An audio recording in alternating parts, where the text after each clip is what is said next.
según tú. Ahí ya saben, ya sale en Facebook. Déjame ir por mis audífonos para conectarme. Vale. Se ve padrísima esa. Ya te lo he dicho varias veces, pero es que se ven padrísimas tus guitarras. Gracias. Está bien padre. Sí, me encantó. Ya estamos también en Facebook. No saben cuánto tiempo tenía con ganas de una pared así. Entonces, poderla hacer fue muy, muy agradable para mí. Sí, está padrísimo. A ver. Bueno, ya estamos en el Facebook, pero aquí todavía salimos. En el Instagram ya estamos yo aquí. Ya se están conectando. Incluso está él allá en el Instagram. Me acaba de salir. Ya te envié la solicitud. Listo. Ya estás tú. Y ya estamos también en el Facebook. A ver, déjame ver dónde te pongo. Para que agarre así como efectividad. Eso. Muy bien. Pues creo que ahí está. Listo, Calixto. Muy bien. Pues presenta a nuestra invitada de hoy, Max. Bueno, hoy tenemos a la maestra Josefina Flores. Josefina Flores es una mujer que tiene muchas áreas de expertise. Sexualidad, terapia, pareja, literatura y muchas otras cosas. Entonces estamos bien contentos de que al igual como la semana pasada tuvimos un invitado, hoy va a estar de nuestra invitada la maestra Josefina Flores. Hola, estoy encantada de estar aquí. Qué bueno, Pina, bienvenida. Nosotros también nos da mucho gusto de que estés aquí con nosotros para conversar el día de hoy. Y como dijo Jackie, no va a ser la última, Pina. Exacto. Sale. Muy bien. Pues entonces decíamos, justo antes de que estábamos hablando del tema, y el tema era, ¿puedes repetirlo, Max? Herramientas del análisis existencial en la educación. Es lo que nos pidieron, ¿no? Muy bien, entremos. Ay, nada más. Tú, Pina, así a bote pronto, ¿qué dirías que tenemos dentro del enfoque fenomenológico existencial como herramienta para la educación? Híjole, creo que de entrada es precisamente el método fenomenológico, que obviamente de ahí van como todo se va hilando, ¿no? Pero yo recuerdo mucho que Maki, mi hija, estaba en un juego de rugby y les metieron, ¿no? Los estaban arrasando y estaba que no podía, ¿no? Y se salió del campo y entonces su coach, que también era su maestro, le dijo, sí, está bien. Y yo vi que se salía y decía, no, tienes que regresar, va, no, o sea, no dejes el partido. Yo como coach típico que yo vi que, ¿no? Así como que, digamos como enseñanza tradicional. Y ella regresó, pero no estaba bien, y se acercó su maestro, que era su coach, y le dijo, sí, sé que te sientes frustradísima, ¿no? O sea, no habías perdido nunca y ahora hay que acostumbrarse a perder. Creo que eso es lo que toca. ¿O tú cómo ves? Yo quedé así de, wow. Y eso, ella se sintió escuchada, se sintió atendida y dijo, sí. Dice, pues tú decides si te quieres quedar al final o no. Dice, sí, me quedo. Y bueno, perdieron, ¿eh? No voy a decir que eso haya sido como que ganaron, pero fue la gran diferencia. Y creo que, que la verdad lo que hizo fue aplicar fenomenología, o sea, no hizo nada más, ¿no? Entonces, cuando yo veo eso y veo como que ahora es mucho, pues obviamente hablar como de lo positivo y demás, digo, sí, pero no solamente es lo positivo, es lo que hay, ¿no? Es lo que hay. Y atender a lo que hay ayuda un chorro como para que entiendas desde dónde partes para seguir aprendiendo. De acuerdo. Déjame nada más decirles a los del Instagram, porque los del Instagram están escuchándote, Pina, pero no te están viendo, ¿no? Entonces, okay, como te están escuchando, pero no te están viendo, entonces te voy a presentar, no sé, voy a ver si ahí sales, Pina. Sí, es algo como... Exacto, perfecto, gracias. Entonces, para que también puedan ver a Pina ustedes, ¿verdad? Entonces, que sepan que esa voz que escuchan, ¿no? Es Pina también compartiendo con nosotros. Gracias, Pina. Oye, no sé tú qué opines, pero fíjate, ahorita lo que dijiste, estoy de acuerdo con lo que dices. Me gustaría profundizar en un punto.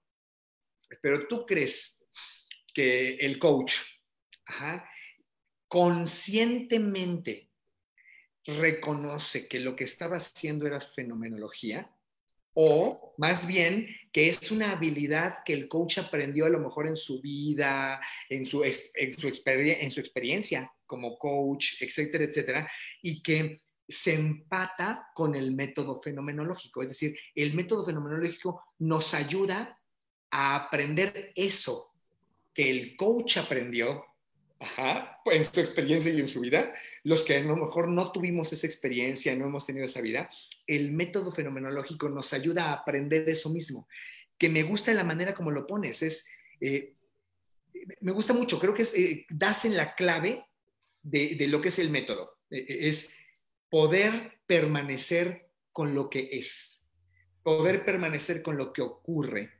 Ajá, y hasta cierto punto renunciar, porque a veces no renuncias a un cierto anhelo, pero renunciar por lo menos al intento de modificar lo que es para que se convierta en lo que tú quieres que sea, ¿no? Exacto. Y entonces simplemente quedarte con lo que es, con que esto es lo que hay, esto es lo que es. Sí, pues la verdad es que no sé, ¿eh? O sea, también era su maestro en la escuela, ¿no? O sea, era del año pasado, era su maestro y todo Y lo que hacía... Heidegger, ¿no? No lo sé. Igual y sí, ¿eh? O sea, no lo sé, porque como es francés, quién sabe qué, o Sartre, o sea, no lo sé, pero él... O Camus, ¿sí? Porque era Camus, fútbol. Sí, o sea, o Simón, ¿no? O sea, no sé, pero todo en la clase lo hacía así. Y la verdad es que a mí me ha ayudado mucho incluso como a modificar cosas de ser mamá, porque él les decía, se vale equivocarse, ¿no? Y entonces a mí me ha modificado mucho eso, ¿no? Porque no es que no los deje que se equivoquen, pero el hecho de mencionarlo hace que se bajen un chorro de cosas. Es, mamá, se vale equivocarse, se me cayó la leche, se vale equivocarse. Y dije, sí, y se vale recoger. ¿No? Es como de, ¿y ahora qué vas a hacer? Y también él hacía así, o sea, entonces es muy curioso que yo aprenda de un maestro a través de mis hijos, es muy curioso.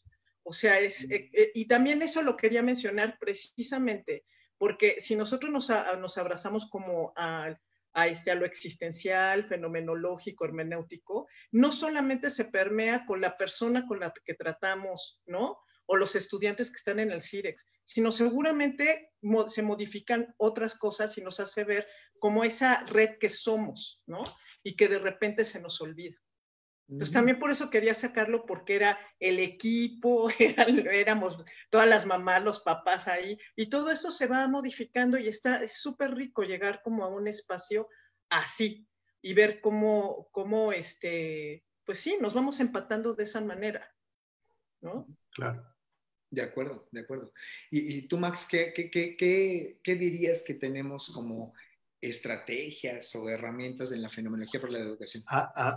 Ya que Josefina empieza con la parte del método, pensaba en esta actitud de la que tú nos has hablado tanto, del no saber.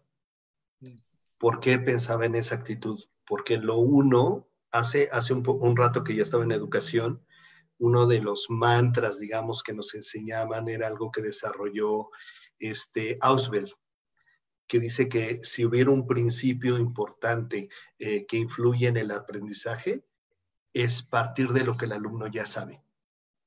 Si tú no partes de lo que el alumno ya sabe, no lo vas a poder aislar en el contexto. Y creo que la parte fenomenológica existencial nos ayuda muchísimo a comprender al otro para partir desde donde está el otro. Aunque, fíjate, estoy de acuerdo también, pero es interesante lo que mencionas, porque también podría entenderse en el sentido justo opuesto. O sea, porque de alguna manera la actitud del no saber podría ser una invitación a que no confíes tanto en lo que crees que sabes, Ujú.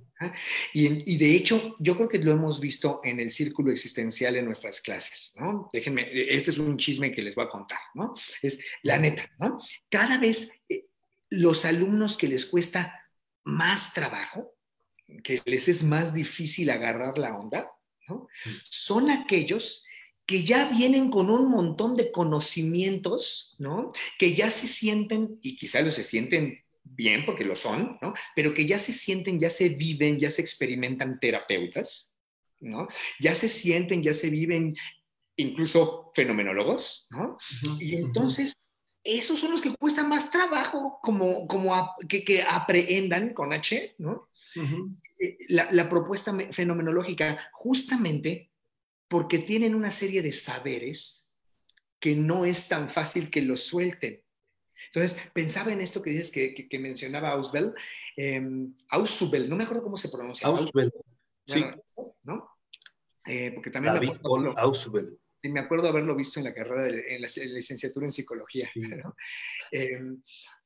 Lo que pienso es que basarnos o apoyarnos en lo que la persona ya sabe puede ser un arma de dos filos. Porque por un lado puede ser un apoyo, por supuesto, pero por otro lado puede orientar el nuevo conocimiento a que necesariamente se adecue al viejo conocimiento. Y a veces lo que necesitas hacer es un rompimiento, ¿no? Sacudir a la persona para que se abra algo novedoso. Aunque creo que Ausubel tenía tu mirada, ¿eh? Es para lo que sucediera, teníamos que partir de lo que el otro ya sabe. Ya sea, me parece que para deconstruir o para seguir construyendo en la misma línea, según yo, ¿eh? Pero bueno, hace ratote que ya tenía rato que no recordaba esta parte. Pero yo creo que es algo que además sí hacemos en el CIREX, ¿no? Y yo los he visto a ustedes haciéndolo. Es, reconozco desde dónde estás y lo que yo te quiero mostrar es otra cosa. Pero hay una cosa, hay algo que pasa que cuando reconocen lo que tú traes, entonces se acomoda. Como le di voz a eso y no tengo que estar saliendo y saliendo, no necesariamente, porque sí entiendo esto de que hay unos que son muy insistentes, pero no necesitan estar saliendo tanto porque ya se vio esa parte.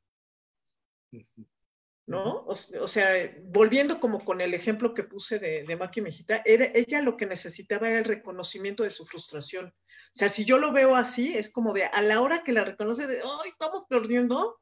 Pues, no quiere decir que se le vaya, pero hay una parte que se acomoda porque la estamos atendiendo. Es como si se asemejara a esta parte de te escucho, estoy poniéndole atención a eso, y estoy viendo incluso como tu tensión, ¿no? Estoy entre azul y buenas noches, ¿no? Entre lo que sabía y lo bueno, y lo nuevo. Entonces estoy ahí. Y creo que eso es lo que hacemos. Sí, estoy de acuerdo. Así me acomoda más por ver esta doble vía, porque de la otra manera me parecía que estábamos solamente en el filito y podíamos cortarnos, ¿no? Pero sí entiendo la doble vía. Tenemos ya en el Facebook preguntas. Hola. Sí, Jorge Salinas dice, sobre la atención, unicidad, responsabilidad, libertad, orientación del sentido, etcétera, en la convivencia escolar, ¿cómo sería? Eso enfocado más como al ámbito educativo, aplicado ahí. Fíjense, bueno, gracias, Ela. Acuérdense que está Ela con nosotros. Sí, hola, Ela. Creo que esto es interesante, o sea, que es como si nos dijera, ¿quién nos lo pregunta? Jorge Salinas. Jorge. Como si Jorge nos dijeras, ok, pero a mí me gustaría reflexionar sobre cómo incluir en la educación cotidiana, ¿no? Tanto de los hijos, porque me gusta mucho, Pina, que tú mencionas la educación de los hijos y no solamente la educación escolar, sino también la educación que tenemos con los hijos, ¿no? Entonces, ¿cómo poder incluir en la educación, ya sea escolar o en la familia, la reflexión sobre los temas más como crudos de la vida o sobre temas que nos invitan a reflexionar sobre lo que significa existir, etcétera, etcétera? Y entonces Jorge menciona como el sentido de vida. ¿Qué otros mencionó Jorge? Mencionó responsabilidad, responsabilidad, libertad, finitud. Relacionalidad, la convivencia escolar. Relacionalidad, o sea, está mencionando como algunos de los temas más típicos, ¿no? Que la gente ubica como temas de reflexión existencial. Aunque acuérdense, quiero nada más decir algo antes de saber su opinión, que la reflexión existencial no es sobre qué reflexionamos, sino cómo reflexionamos. Es decir, podríamos reflexionar sobre la comunicación online y que sea una reflexión existencial, porque lo existencial es el cómo lo reflexionamos, no el qué. Entonces nos dice, ok, pero ¿y si habláramos de estos qués, responsabilidad, libertad, finitud, sentido de vida, etcétera, etcétera, de esos qués, ¿cuál sería el cómo? Ajá, para que fueran reflexiones existenciales o en el aula o en la mesa de comida, ¿no? De la familia. ¿Tú has vivido algo así, Pina, con tus hijos? Híjole, sí, pero es bien difícil. O sea, debo decir, para mí es muy difícil. Yo creo que hay una parte que están buscando a veces saber mi punto de vista. ¿Sí? Entonces doy mi punto de vista y ahí está muy bien, ¿no? La bronca está cuando no coinciden los puntos de vista. O sea, creo que a mí me cuesta mucho como mamá quedarme así de, bueno, tú opinas diferente, dependiendo de qué sea, ¿no? O sea, pues, si me dicen, a mí me gustaría más que la bandera de México tuviera azul y no verde, no me pasa mucho porque pues digo, bueno, pues sí, pero es el campo, lo que sea, ¿no? O sea, les puedo decir, pero te entiendo. Pero cuando es algo que me cruza más, me cuesta más trabajo. Y a veces sí alcanzo a decirles, es que a mí me cuesta mucho trabajo. Por ejemplo, voy a poner un ejemplo. A mí me enseñaron en primeros auxilios que tomé hace mucho tiempo, que cuando te salía la nariz tenías que agarrarte de aquí para que no te saliera. No sé, eso fue lo que me enseñaron. Y yo lo aplico muchísimo conmigo, pero a mis hijos les enseñaron que no, que dejaran fluir. Entonces, eso, como llevarlo como a una parte más de qué hacemos, a mí me cuesta mucho trabajo no decirles, o sea, sí se los digo, le digo, oigan, pero es que a mí me funciona hacerlo así. No, no, no, pero hay que dejar salir. Y le digo, ¿por qué? Vas a ver, mamá, se va a tapar. Y sí se tapa.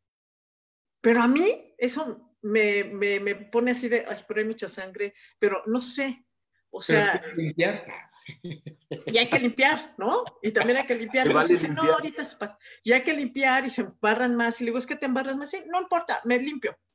O sea, no sé, estoy poniendo como un ejemplo, pero que a la que le cuesta trabajo, más es a mí. Y sé que tiene que ver con que fui educada de otra manera, ¿no?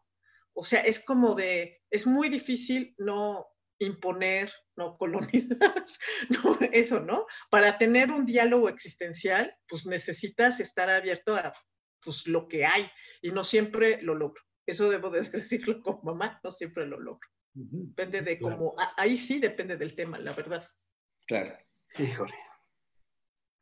Híjole, La verdad, No, es que yo pensaba que esta pregunta es súper interesante porque tiene muchos ángulos para dónde irse. A mí lo que me llamó la atención es que a ratos, cuando estaba más pegado en la educación, se hablaba mucha cosa, que una cosa era la educación y otra cosa era el aprendizaje. Y entonces pienso que estos rubros fondeados por dos procesos culturales nos llevan a cosas completamente diferentes. O sea, ¿qué sería la libertad desde educar y solo señalar cosas? Y entonces, ¿qué eres libre o estás aprendiendo libertad si repites lo que te dijeron? O si estás en el aprendizaje, tú vas a ver una concepción de libertad más amplia, como se ve desde la parte existencial, y vas a ver al otro como posibilidades, y vas a fomentar que el otro utilice sus posibilidades. Y ese es como un debate, creo, que tienen muchos maestros y maestras. Porque hay muchos maestros y maestras que van por el aprendizaje, pero desde la parte formal de planes y programas, tú tienes que cubrir y él a fuerza tiene que hacer algo. Pensaba en eso. Sí, yo pensaba que efectivamente son estas dos vías, porque, bueno, y no nos queda mucho tiempo, ¿eh? Ya ahí como la ven, tenemos ya casi que empezar a cerrar. Uy. Pero sí, se va volando. Te dije, Josefina, que se iba volando. Sí, sí. Lo que quería decir es que también pensaba en que creo que parte de lo que es importante, tanto en la familia como en la escuela, ¿no? Es mi creencia al menos, ¿no? Es abrir el espacio para la reflexión. Es que podamos tener espacio con nuestros hijos, con nuestra pareja, con los alumnos, específicamente hechos para hacer una pausa reflexiva. Y como ustedes saben, es parte además del método fenomenológico, ¿no? Es, a ver, tengamos una pausa reflexiva. Lo cierto es que los temas que nos sugería Jorge son temas que se prestan bien a hacer pausas reflexivas, ¿no? Se prestan bien porque son preguntas eternas, ¿no? Son preguntas que nunca tendremos una respuesta completamente satisfactoria a ellas, etcétera, etcétera. Entonces, desde ahí se prestan para que tengamos esas pausas reflexivas. Pero yo diría que la clave está en no huirle a las pausas reflexivas. La educación no es únicamente una transmisión vertical de conocimientos. Hay algo de eso, o sea, hay algo en donde la mamá le dice al niño, mira, esto se hace así, ¿no? ¿Quieres lavar un plato? Pues ponle primero agua, o no sé, me explico, hay como una instrucción vertical en donde la experiencia, ¿no? Le deposita al novato, por decirlo así, algo de esa experiencia para que la aprenda, sin intención necesariamente de colonizar, aunque haya un poco de eso, ¿no? Pues sí, déjame enseñarte cuál es el método para hacer una raíz cuadrada, te voy a enseñar el método, ¿no? Y entonces, a partir de ahí hay una enseñanza vertical, pero creo que también podríamos promover, y quizá eso es lo que propone una visión fenomenológica de la didáctica, ¿no? Que no sea exclusivamente una verticalidad, sino también una horizontalidad, que formemos una cruz, ¿no? Y por la horizontalidad me refiero a crear momentos de reflexión, de, a ver, ¿y esto cómo nos pega?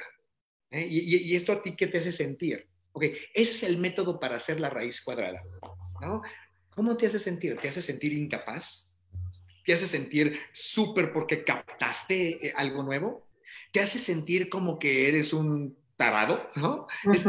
¿Qué te va pasando con esto? Y claro, esto se puede hacer de nuevo sobre el tema que sea, pero habría algunos temas que lo facilitan. Por ejemplo, hablemos de qué es ser libre, ¿no? Hablemos de qué significa la muerte, etcétera, etcétera. Pueden ser temas que lo faciliten, pero creo que esa es la clave de estrategias también que nos vendrían. Uno es el método fenomenológico que mencionaste tú, Pina, ¿no? Un segundo es lo que mencionaste, Max, de tomar en cuenta lo que la persona ya sabe. Y creo que quizá una tercera estrategia que podríamos enumerar es la promoción de las pausas reflexivas, ¿sí? Para que la educación no sea exclusivamente vertical. Yo creo que tiene que haber una parte vertical también, pero que también hay una parte horizontal, y por ello me refiero, por verticalidad me refiero a una transmisión de un conocimiento, de una experiencia mayor a una experiencia menor, ¿no? Y por horizontalidad a pausas reflexivas sobre el proceso mismo o sobre algún tema específico, que hagamos pausas reflexivas. Y creo que desde ahí estaríamos haciendo una propuesta fenomenológico-existencial del proceso educativo. Sí, es que me recordabas que, por ejemplo, antes, y que esto es como de hermenéutica, por cierto, o sea, antes cuando a mí me enseñaron a ver un poema y analizarlo y tenía que llegar al mismo análisis. Esa era como una manera de hacer hermenéutica de acuerdo al maestro, ¿no? Si no llegas a ese análisis... análisis que los que el maestro creía que eran los adecuados. Que eran los adecuados y al que todo mundo quería llegar. Y después, afortunadamente, era, ¿no? Lo que tú me quieras decir en tu ensayo sobre esta obra, eso es valioso. Y creo que es desde ahí. Ahorita que lo decías, híjole, pues se puede hacer súper fácil. De hecho, se hace fácil en literatura. Y yo lo hago con mis hijos, ¿no? O sea, es como de, a ver, ¿te gusta Harry Potter? ¿Pero qué te gusta? No, a mí me gusta más esto, no, yo quiero pertenecer a la casa de Hufflepuff, no, yo a la otra. O sea, ¿qué quieren? O sea, creo que hay muchos temas en los que puedes decir, ¿y cómo te sientes? ¿Te gustan las matemáticas? ¿Qué te hacen sentir? Que puede ser como desde ahí, o puede ser cualquier otra cosa que tienes que cubrir, porque sí se tienen que cubrir como temas, pero los puedo cubrir desde ahí, que tú qué piensas, o incluso lavando los trastes. O sea, ahorita que lo estabas diciendo es, ok, mira, este es lo que yo uso, ¿tú cómo le quieres hacer? Claro, ¿no? Inspecciona. Claro, pero ahí te pusiste Montessori, ¿no? Bueno, sí. Y creo que digamos, como que está lindo en ciertos momentos. Pero yo sí lo veo, por ejemplo, incluso en la educación de adultos ya, ¿no? Nosotros digamos, trabajamos con la educación para los adultos. Y claro que sería riquísimo, riquísimo, aprender la postura de Sartre, ¿me explico? Así, exclusivamente sentándonos a leer un texto de Sartre y sentarnos a reflexionar sobre lo que nos dice, sobre lo que no nos dice, sobre lo que te dice a ti, lo que me dice a mí, etcétera, etcétera. Sería riquísimo. Pero si lo hiciéramos solo así, para poder cubrir ciertos temas de Sartre, tardaríamos, o sea, un año, me explico, un año en ver solamente a Sartre. Y el problema es que nuestro programa incluye a Sartre, pero también incluye a Heidegger, y también incluye a Camus, y también a Simone de Beauvoir, y también a Merleau-Ponty, en la torre, ¿no? Entonces, creo que desde ahí necesitamos mezclar y que haya una parte de verticalidad, ¿no? Una parte en donde, mira, yo quiero decirte lo que Sartre dice en este texto, te voy a hacer mi resumen, con la esperanza de que después tú quieras profundizar en tu propio resumen. Ajá. Entonces, yo te voy a dar mi resumen y a partir de darte mi resumen, te voy a hacer algunas preguntas para que veamos qué te pasa. Pero ya te di un poco el resumen, porque si empezamos de la nada, ¿sabes? Sería riquísimo, sin duda, ¿no? Pero sería, o sea, en términos temporales, larguísimo. Entonces, creo por eso que es importante combinar ambas. Sí, por eso empezaba yo, mira, yo así lavo los trastes. El chiste es que lo dejes así limpiecito. Hazlo como quieres, ¿no? O sea, sí te enseño pero como mi método. ¿Cómo lo haces tú? Ajá. Sí, y entonces y ahora tú cómo, ¿no? O sea, ahí creo que está. Y en el caso de los niños, mucho se aprende por imitación, ¿no? Sabemos que hasta esto que dicen, ¿no? Como la letra enseña, pero el ejemplo arrastra, una cosa así. ¿no? Sí. Entonces, claro, o sea, lo cierto es que aprendemos también por ver cómo lo hace el otro, ¿no? Cómo sí, claro. A lo mejor me haces tu resumen, pero cómo reflexionas a partir de tu resumen. Claro. También. Y creo que ahí podríamos meter toda la parte de la relación, ¿no? Sí, claro. Y toda la parte de la relacionalidad. Un poquito lo que Vygotsky, ¿no? Anunciaba finalmente, ¿no? Del aprendizaje sociocultural. Exactamente. Creo que ese es uno de los fuertes. Era a través de la relación. Así es. Sí, yo lo veía cuando estudié literatura, que a todos nos preguntaban, ¿y tú por qué te metiste aquí, no? Porque se supone que va en contra de un chorro de cosas, pues no vas a ganar mucho dinero, no sé qué, no es como las carreras típicas, ¿no? Y todos era, pues es que yo aprendía, o sea, era como algo, o en casa discutíamos libros, o mi mamá me leía, o era lo que yo discutía, o era lo que yo me agarraba de los libros como para lo que fuera, pero hay una parte de relacionalidad muy importante, muy, muy importante para decidir a qué te dedicas, si te dedicas a algo que te gusta, ¿no? Claro, claro. De acuerdo. Pues tenemos que empezar a cerrarlo así. Tenemos que cerrar. Entonces, pues gracias a todos los que nos vieron, pero Pina, ¿algunas palabras finales? Sí, nada más quería mencionar como la parte de las tensiones, que la verdad es que también parte de esta reflexión que hacemos a la hora de hablar tiene que ver con las tensiones que surgen. O sea, es como yo puedo no estar de acuerdo con algo tuyo y la otra persona también. Y quedarnos ahí también es rico. Sí. O sea, le cuesta trabajo, pero también es rico. Sostenerse en la atención en la educación es padre, ¿no? O sea, es como yo lo he hecho con mis hijos y pasa muy bien, la verdad. Dime nada más si te refieres a eso, es sostenernos en la atención, te refieres a, por ejemplo, mantener abierta la discusión de las diferencias para tratar de entender tu diferencia, no para que yo copie o para que yo me convierta en ti, sino para comprender un poquito mejor lo que tú me estás queriendo decir y viceversa, para que yo te quiero decir cómo pienso distinto a ti, no para que tú termines pensando como yo, sino para que ojalá puedas comprender un poco mejor cómo pienso yo. ¿Esa sería una manera de sostener la atención? Esa es una manera de sostener la atención, y también cuando no sabemos. Ajá. Porque hay una atención cuando no sabemos. O sea, cuando de repente hay un tema y pues no lo sé, y tú no, pues yo tampoco. Y entonces sostener esa atención de cómo estamos no sabiendo también es muy rico, porque sale un chorro de imaginación y muchas cosas que la verdad es que yo así conozco mucho a mis hijos. De acuerdo. Pues muchas gracias, Pina, muchas gracias por compartirnos tu sabiduría, ¿no? Compartirnos un poco tu ser madre, porque creo que es algo que pues ni Max ni yo podemos opinar, entonces muchas gracias por eso. Y a lo mejor, Max, solamente como para empezar a despedirnos, ¿cuál es el gol que tenemos que compartirles a nuestros amigos hoy? ¿El gol? Sí. ¿Cuál?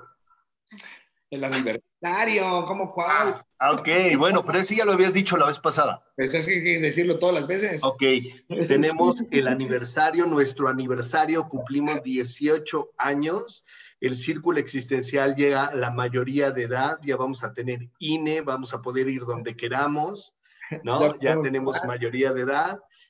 Acuérdate que, si no me equivoco, es el 13 y 14 de noviembre. Tenemos actividades a partir de las 9:30 de la mañana y hasta las 8 de la noche. Es muy importante que te registres, porque acuérdate que lo vamos a ocupar vía Zoom, vamos a hacer el evento vía Zoom, y tenemos un número determinado de asistentes.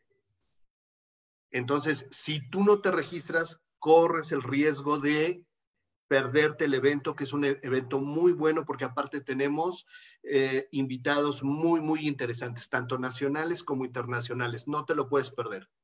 Exacto, porque además, bueno, acuérdense que lo que nos gusta hacer en nuestro aniversario es un evento académico, le llamamos Diálogo sobre la Existencia, y en esta ocasión vamos a reflexionar juntos sobre el tema Recuperando nuestro mundo.